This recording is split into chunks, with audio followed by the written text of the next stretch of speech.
Este programa es traído a ustedes gracias a Contacto POS, la mejor herramienta para tu negocio. La app de la red de enlace con tecnología, NFC.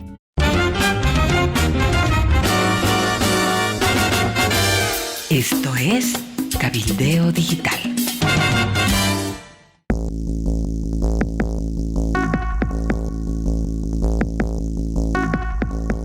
Hola amigos del planeta, hola Amalia, ¿cómo estás?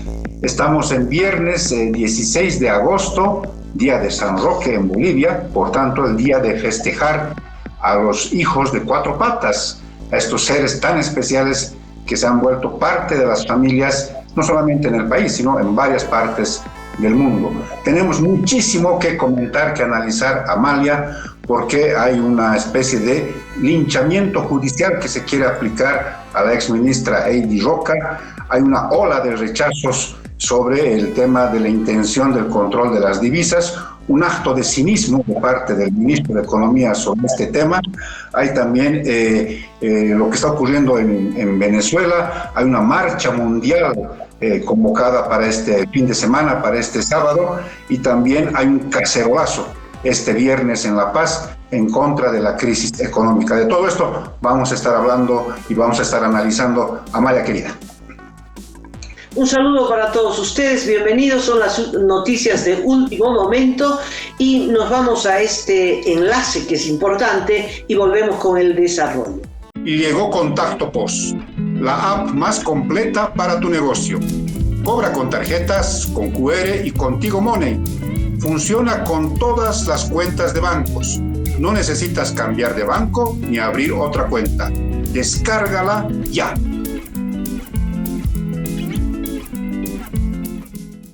Es el ejemplo de la indolencia judicial. La han citado para una audiencia en la ciudad de La Paz.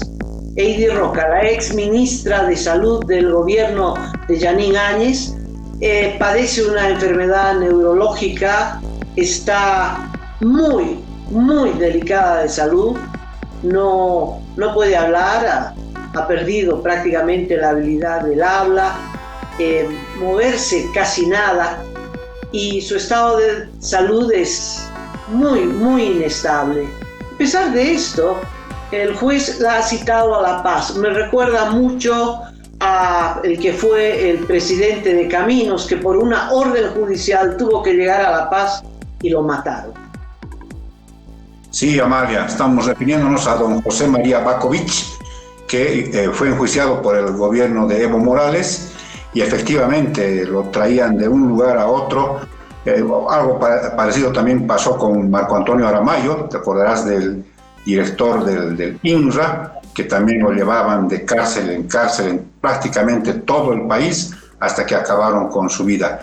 En el caso de Heidi Roca, como tú dices, no puede hablar, no puede moverse, está conectada a un respirador, está viviendo por efecto del respirador, y asimismo el juez Miguel Ángel Flores Orihuela quiere sentenciarla, quiere aplicar supuestamente una condena en contra de la exministra, cuando él mismo en una audiencia el 23 de julio separó a uno de los acusados, al representante legal de la empresa que le vendió al Estado respiradores chinos en plena pandemia, aparentemente con sobreprecio. Lo apartó del caso porque se declaró en rebeldía, se fue del país y como no se lo puede juzgar en rebeldía, entonces lo apartó del caso. La familia de Heidi Roca quiere que se haga lo mismo con la exministra por esta imposibilidad para defenderse. Físicamente, materialmente, no puede defenderse Heidi Roca de esta acusación que está en su contra.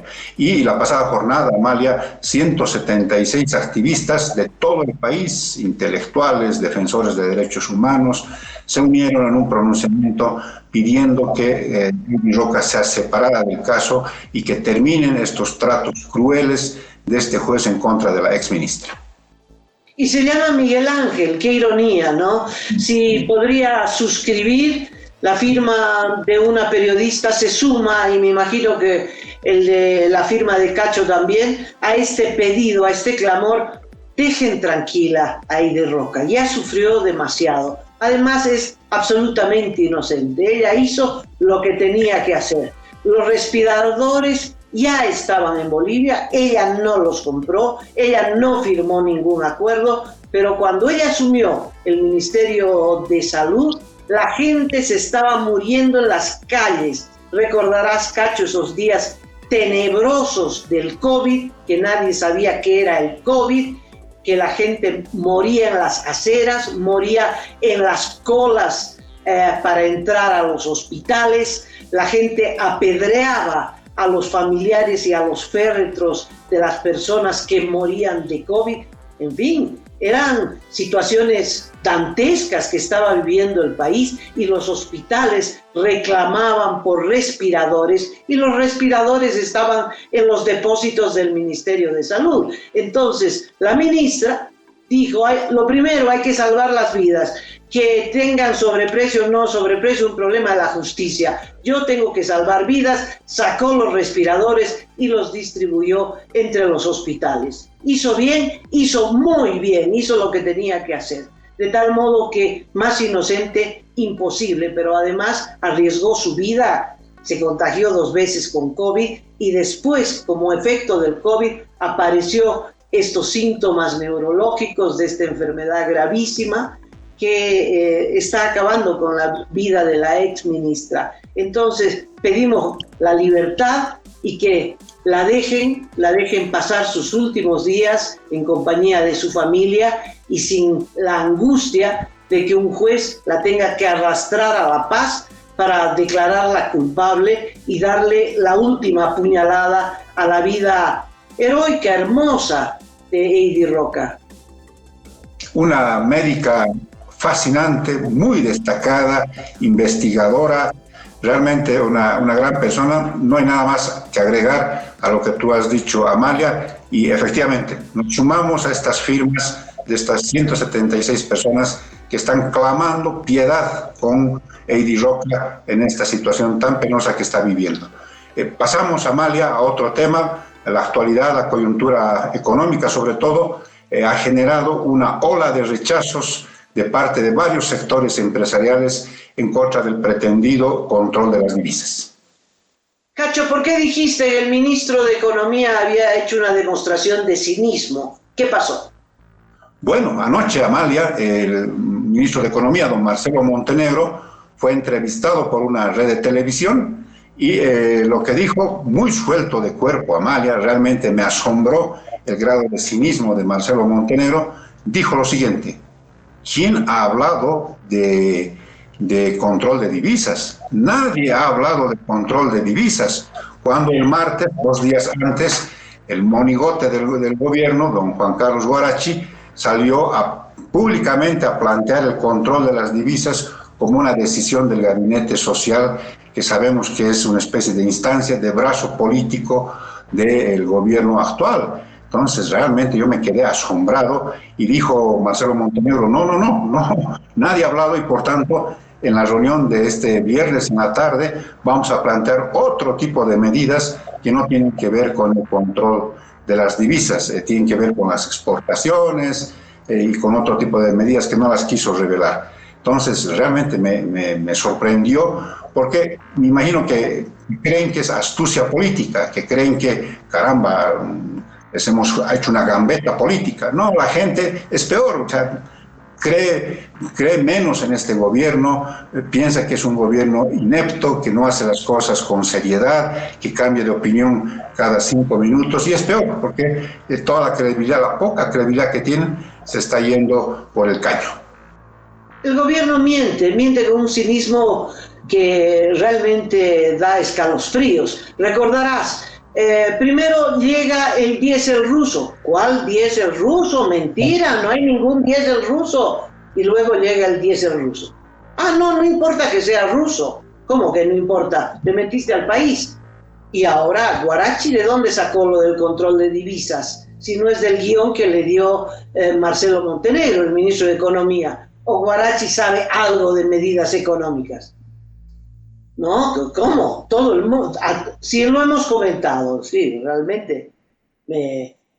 Uno ya no sabe qué decir ante tal grado de cinismo con las mentiras del gobierno, ¿no? Ahora se le vino la avalancha de críticas. Mira, Cacho, Instituto Boliviano de Comercio Exterior, la Cámara de Industria y Comercio, la Confederación de Empresarios Privados, rechazan CAINCO, ANAPO, rechazan el control de divisas.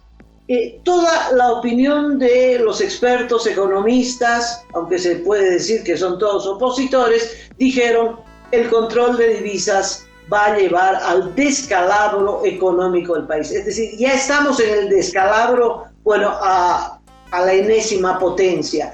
La Cámara de Industria, como nunca, Cacho, ha emitido un pronunciamiento durísimo que advierte con el cierre de industrias. Dice, esta ya es la estocada final. Si ponen control de divisas, ya la industria empieza a paralizar. ¿Qué es el control de divisas? Que el exportador que vende su producto en el extranjero le pagan en dólares, entonces esos dólares los tendría que entregar al Banco Central. ¿Y de qué va a vivir el exportador? El Banco Central le va a pagar esas divisas a cotización oficial, 6.97. Una risa, 6.97. Si en el paralelo está bordeando los 10 y me dicen que por encima de 10. Y cuando ese exportador tenga que comprar un repuesto, ¿de dónde consigue las divisas? Del mercado negro. ¿A qué cotización? A 10. Entonces paraliza la producción. Sí, Amalia, realmente es muy importante lo que acabas de señalar en torno a esta ola de rechazos. Te acordarás que ayer mencionamos fuentes consultadas por Cabildeo Digital y Datapolis.bo dijeron que había una reunión en Santa Cruz y que la posición iba a ser firme en relación a la reanudación de la conversación con el gobierno este viernes.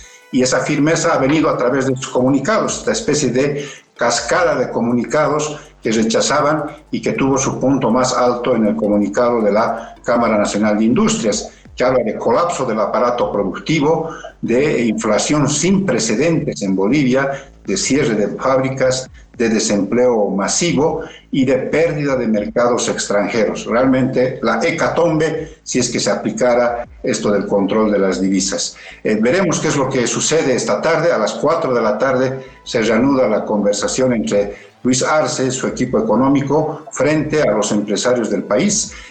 Calculan que han estado 40 entidades empresariales representadas en la Casa Grande el miércoles pasado, así que seguramente va a venir una cantidad similar este viernes.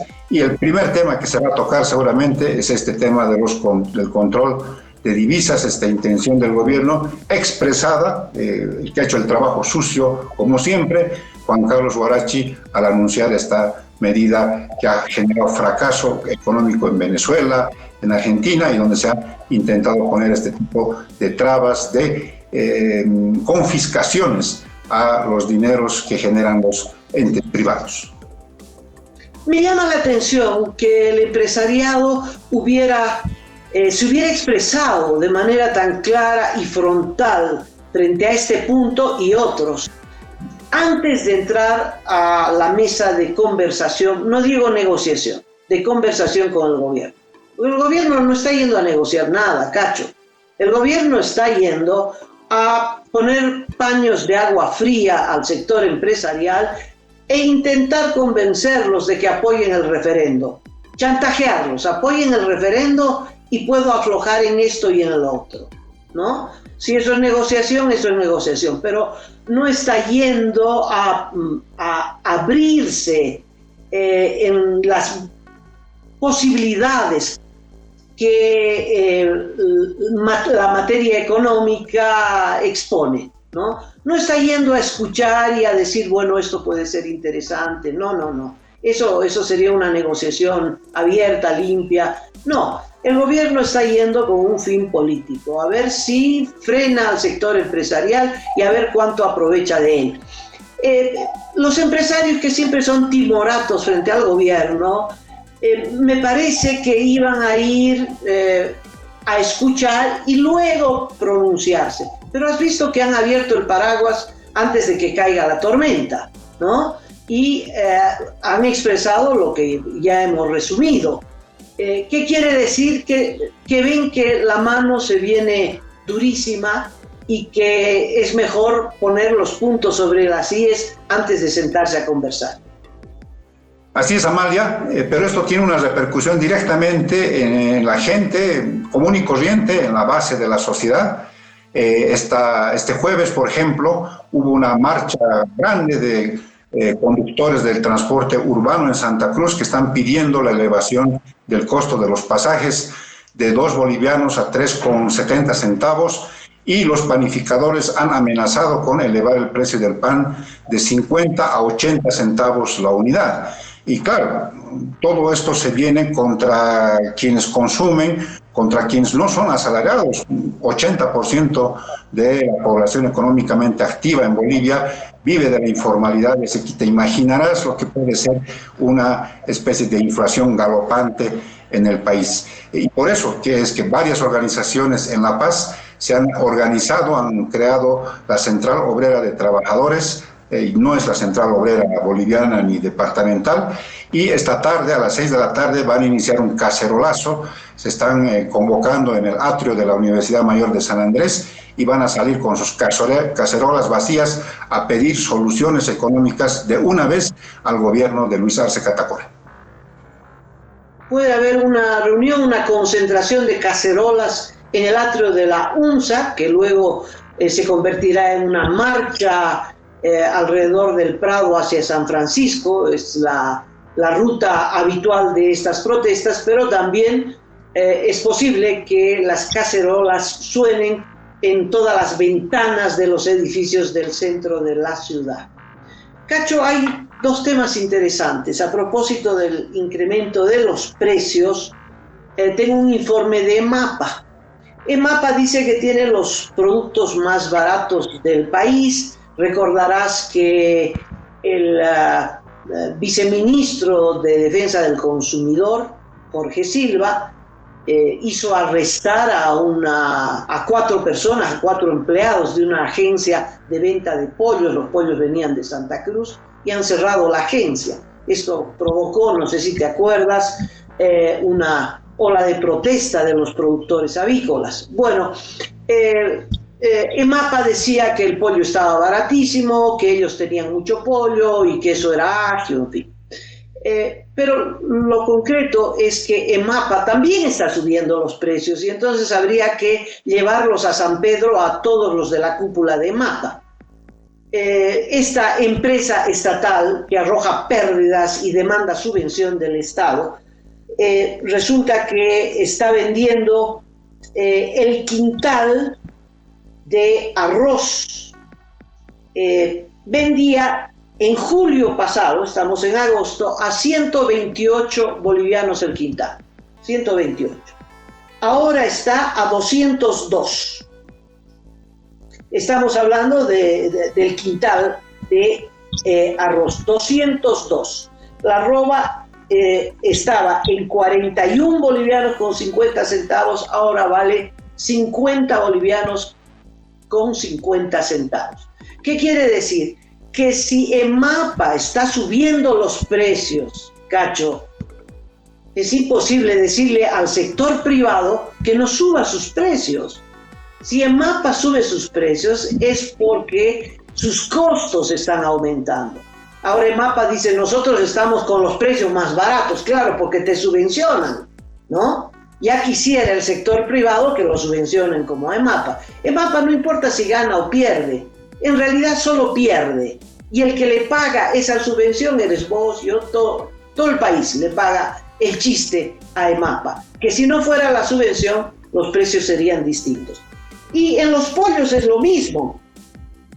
En los pollos, EMAPA, que estaba, el precio del pollo, te acordarás, el kilo era 13 bolivianos, 13.50 a lo mucho.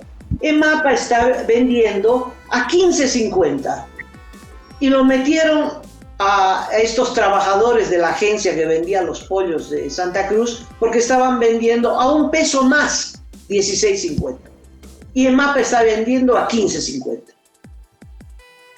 Esto solamente para poner en blanco y negro que hay una elevación de precios inevitable.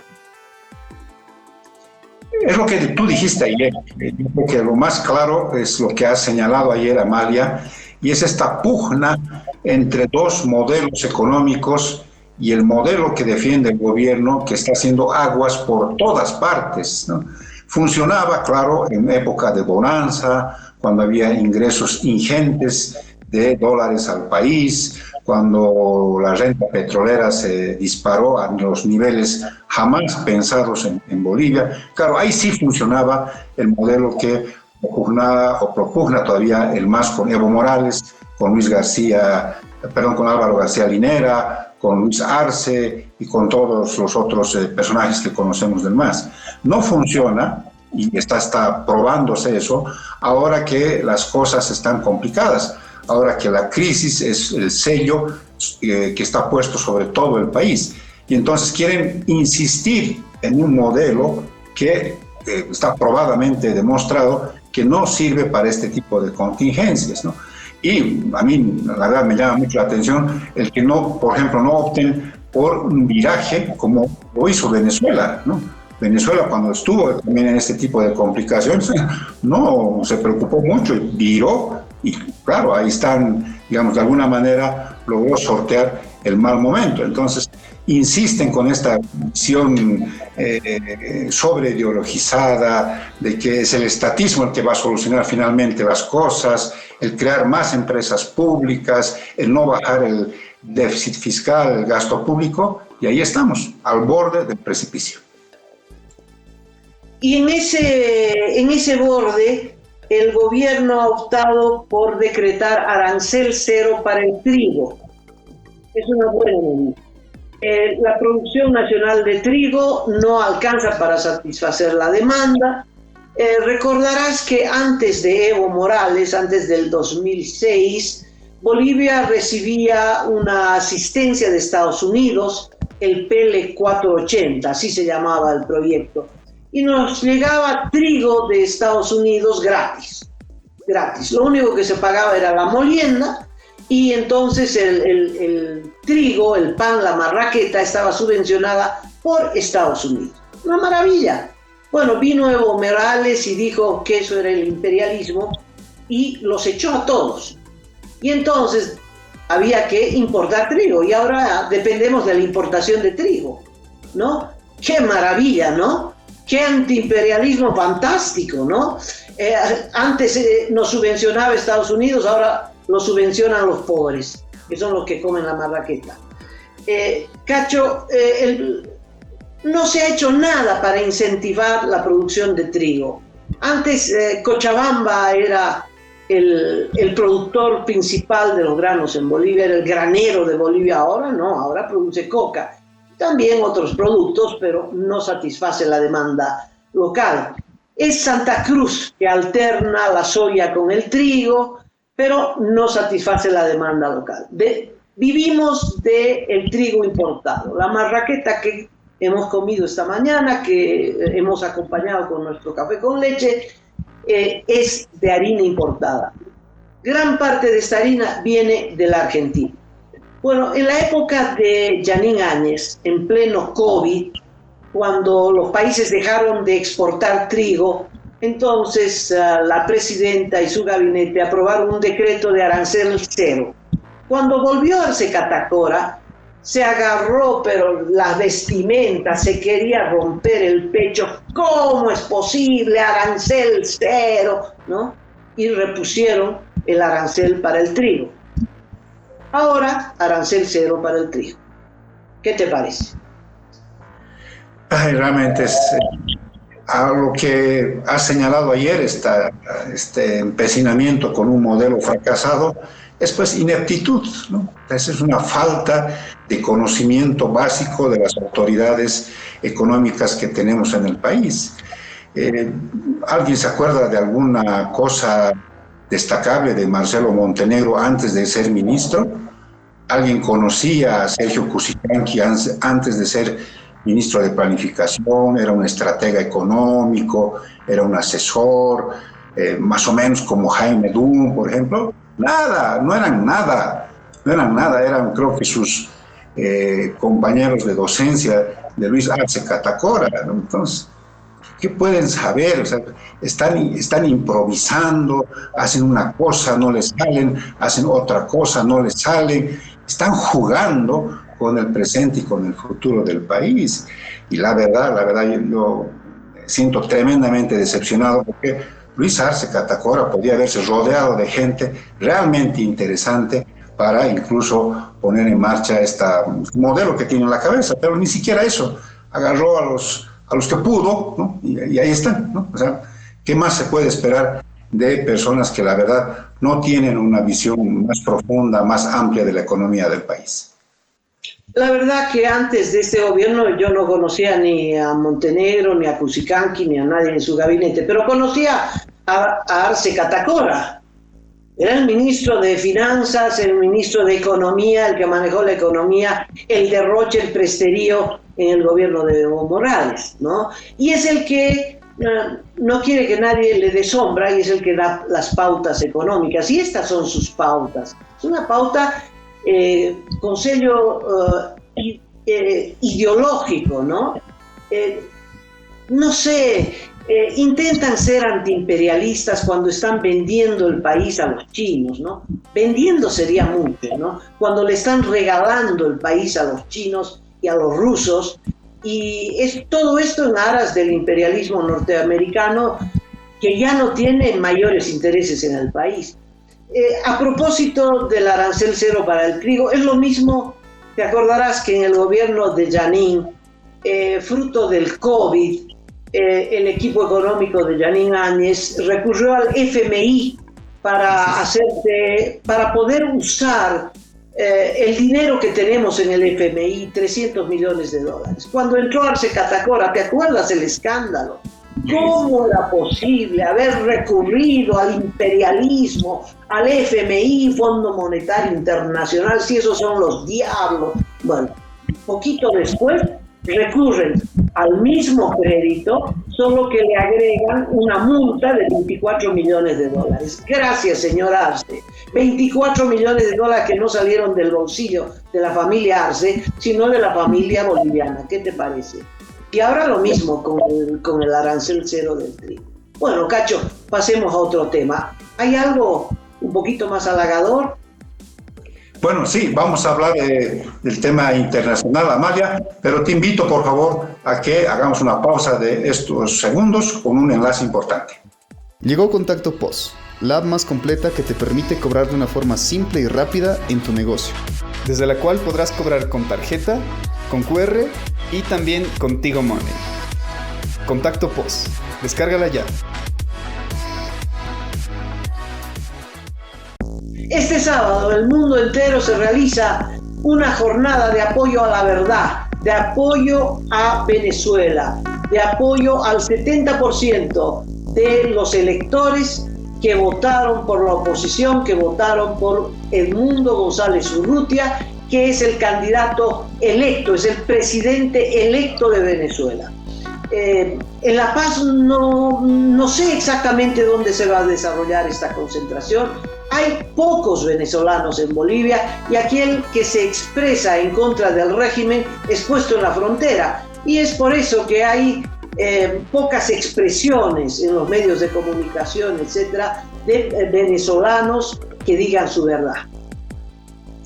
Amigos, amigas, seguramente que en el curso de las próximas horas en las redes sociales ya aparecerán los anuncios del lugar, de la hora en la que se va a producir una concentración, me imagino, y luego una marcha en defensa de lo que está ocurriendo en Venezuela, en defensa de la voluntad popular que se expresó el 28 de julio. Así que estén atentas y atentos a estas convocatorias a través de las redes sociales y, por supuesto, si tuviesen tiempo, si tienen esta convicción democrática, asistan, vayan y nutran esta expresión democrática, esta marcha en apoyo al pueblo venezolano que ya dijo su palabra. El soberano de Venezuela dijo que Edmundo González Urrutia es el ganador, el perdedor es Nicolás Maduro, y por tanto hay que respetar lo que ha dicho el soberano en Venezuela. Así que si tienen un tiempo este sábado, dense por favor este compromiso con la democracia ahora en Venezuela, porque quizás pronto pudiésemos estar recorriendo ese camino aquí en Bolivia. ¿Te imaginas la cantidad de gente que va a salir en España, en Colombia, en Perú, en Chile, en Argentina, en Brasil, donde hay concentraciones enormes de venezolanos, 8 millones de personas? Es el país que más personas ha expulsado de su territorio, Cacho. Ni siquiera Siria, que ha sido sometida a una guerra cruenta, ni siquiera Ucrania. Es impresionante, es decir, la crisis ha tenido que ser tan tremenda, entre perseguidos y exiliados económicos, 8 millones. Bueno, esos 8 millones no tuvieron derecho a votar. De esos 8 millones, 5 tenían derecho a votar, tenían edad para votar y no los dejaron votar, Cacho. Ese es parte del fraude que montó Maduro. Bueno, ahora resulta que Lula, y a la cola de Lula, Petro, el presidente de Colombia, quieren nuevas elecciones. Le preguntaron a Biden, el presidente de Estados Unidos, cuando estaba subiendo al helicóptero, le preguntaron algo. Biden dice que no entendió la pregunta, pero dijo sí, yes. Y eso fue un escándalo. Biden apoya la propuesta de Lula, quiere nuevas elecciones. Cuando se enteró y entendió bien la pregunta, dijo, no, aquí hay un candidato que ha ganado las elecciones. Estados Unidos reconoce a Edmundo González Urrutia y se acabó. O sea, Estados Unidos no se pliega a la maniobra de Lula. Ahora, Cacho, no me preocupa mucho la maniobra de Lula. ¿Sabes por qué? Porque Maduro ni siquiera eso. Ni siquiera eso. Maduro ya se dio por reelecto y no va a aflojar el asiento. Se habla de estas negociaciones, algo ha tenido que haber, ¿no? Aunque lo han negado, pero algo ha tenido que haber. Lo concreto es que María Corina Machado dijo, nuevas elecciones, ya hicimos las elecciones.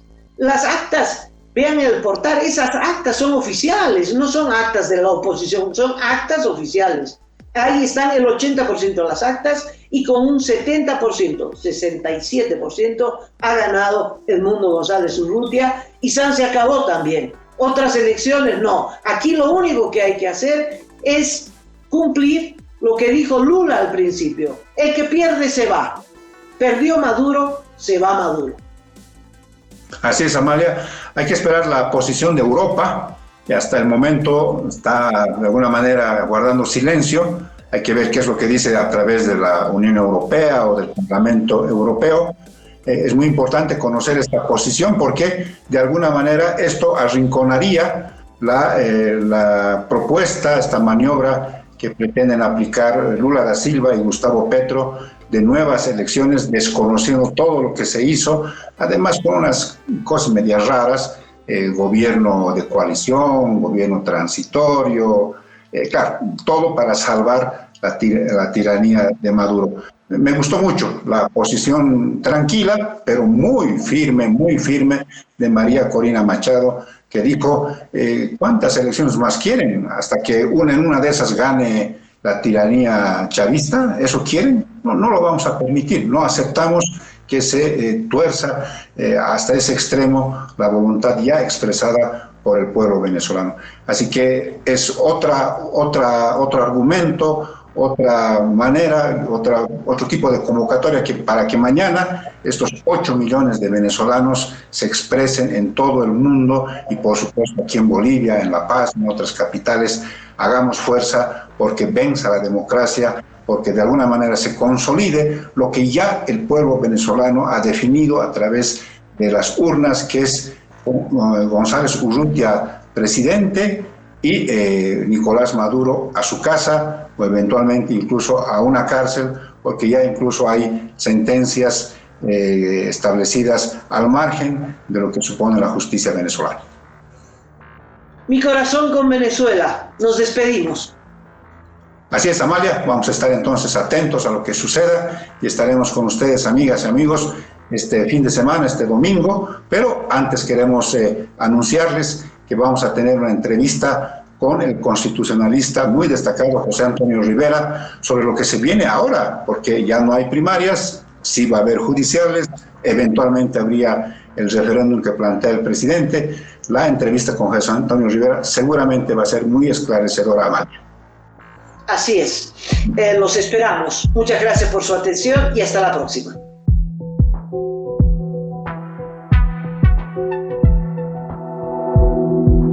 Aporta a Cabildeo Digital y apoya al periodismo independiente.